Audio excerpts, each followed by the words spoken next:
ফের স্বর্ণের দামটা একদম লাফিয়ে লাফিয়ে বাড়তেছে বন্ধুরা। আজকে হলো 23শে ফেব্রুয়ারি 2026 সাল। আজকের এই দিনে কিছুক্ষণ আগেই বাংলাদেশে ফের স্বর্ণের দামটা বাড়ানো হয়েছে।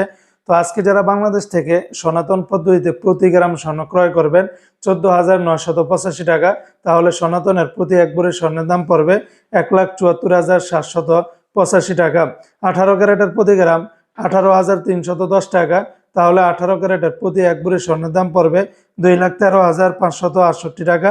21 ক্যারেটের প্রতি গ্রাম 21,360 টাকা, তাহলে 21 ক্যারেটের প্রতি এক ভরি স্বর্ণের দাম পড়বে 2,49,143 টাকা।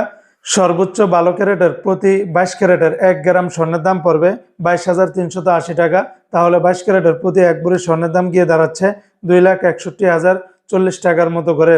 তবে এই রেটগুলোর সাথে ভ্যাট ট্যাক্স মেকিং চার্জ কোনো কিছুই যুক্ত করা হয়নি। তাছাড়া প্রতি ভরিতে যদি আপনি ভ্যাট ট্যাক্স মেকিং চার্জ যদি যোগ করেন, তাহলে আরও 10 থেকে 15 হাজার টাকার মতো করে বাড়তে পারে।